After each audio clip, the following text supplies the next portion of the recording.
He's Dodger skipper and pretty big basketball fan as well. He's Don Mattingly joining us. Donnie, how are you? Good, Dan. I was listening to that with Kobe and LeBron. Okay, so what would you take? Kobe's past, LeBron's future? Well, I got to take LeBron's future, and because I already spent the money that I had in the past with Kobe. But, I think if you look at it really, like even Michael and Kobe, it took them a while, before they got that first championship. So, and I'm a huge Kobe fan, a lot, definitely more than LeBron. But in the end of the day, you never know, is he going to win 3 or 4? But those guys took a little bit of time before they got to that kind of that championship level. And easier to win a championship in basketball than it is in any of the other major sports because you got 5 guys on the floor, and if you have 2 superstars, you have a chance to win. But in baseball, how do you get championship mentality instilled in your players' minds as you go into this season? Well, I think you build it from the very first day. For me, for the very first day that I came in, is the way we're going to play. And there's only one way to play the game.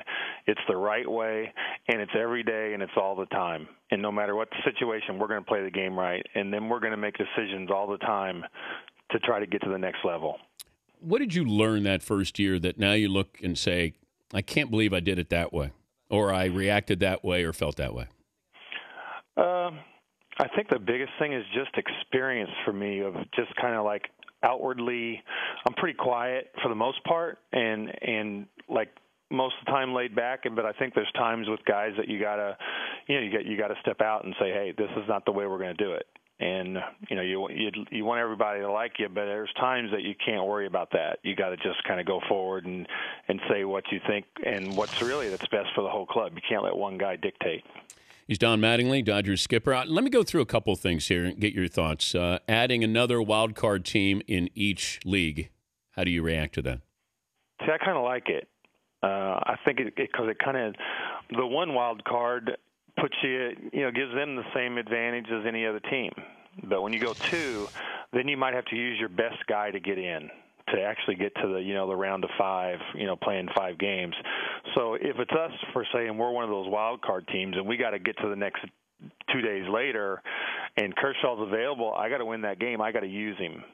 And so now I'm going into the playoffs against the team that won the division, starting off with my number 2 guy.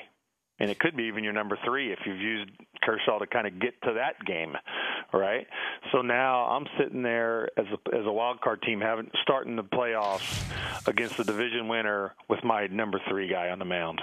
More important for Kemp to have another great year or Kershaw? Well, it's all, it always kind of goes with pitching, and pitching's kind of like the basketball. There's only 5 of those guys starters, so I want Kershaw to be winning 20. If Matt's not quite as good, then I'm going to need all those other guys. I'm going to need 8 other guys, 7 other guys to have pretty good seasons for us to be competitive. What was your reaction when the Angels got Pujols? I was surprised. Obviously, I'm from the Midwest, so I didn't really think he would leave. I didn't think they would allow him to leave, and I was surprised. Yeah, I understood why they'd be all in. I think it's a 5-year deal. I mean, they're going to pay him for 10, but they're looking at 5. You just can't be that big without being injury prone. Even if you're a DH, I think it's pretty tough to have Pujols be that big and last 10 years. Yeah, it's hard to doubt. It's kind of hard to doubt him because he kind of just keeps putting up the numbers. But I think the last couple of years, you see a little less, to me. And I don't want down. I know Albert and consider him a friend. You see less kind of flexibility in his body and the movements, and that's when you see you have a better chance of slowing down a little bit. Yeah, at that age, but that's why he went to the American League so he could be a DH. Also, that makes sense. Yeah, he's going to get paid. They can rest him sometimes if they have to, but he's an enormous guy. He's a big boy. Yeah. Yeah, he's like dangerous. A nose tackle, Donnie. Yeah, you don't even have to say this guy's a leader too. This guy's a stand-up guy. He's a great person.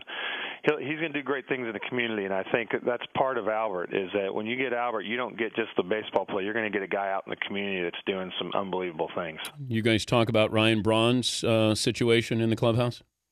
Not too much. Just that kind of first day, I haven't heard guys really chattering too much. I think Matt's comments kind of settle it when he says, he's kind of glad that he nothing happened. So it's odd.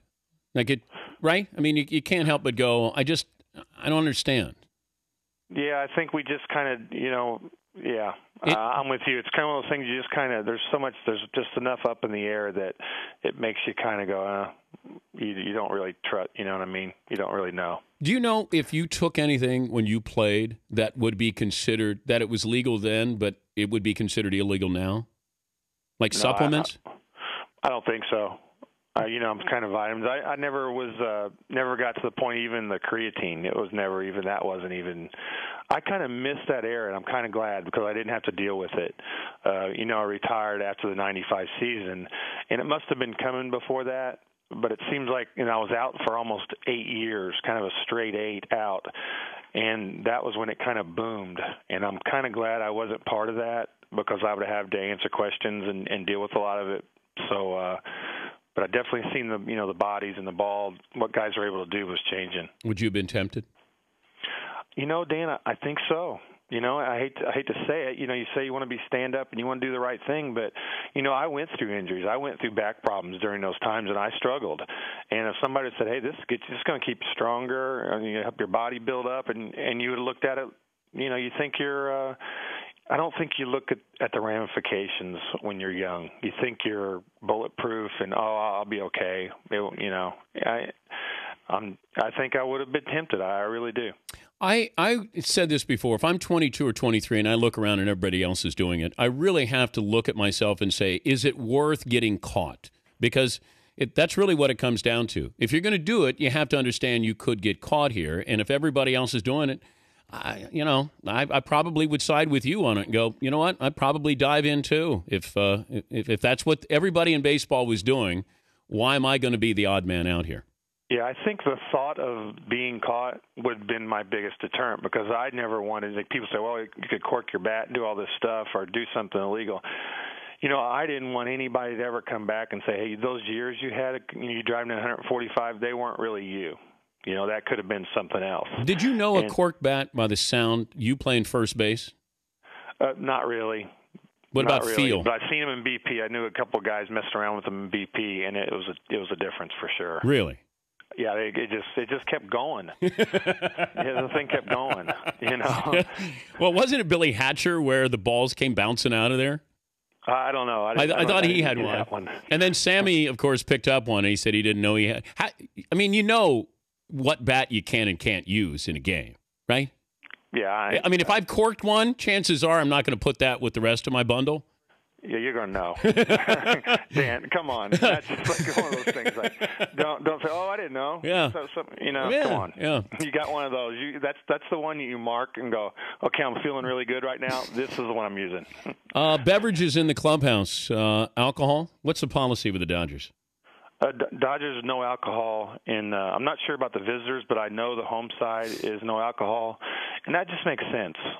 Dan, just a common sense that you don't want in the old days, you'd kind of sit around and have a few and guys were driving home. And I think that's the biggest issue is that if you have a few, you don't want guys driving home with all the DUI stuff and all the, over time we've seen in society, it's way less accepted.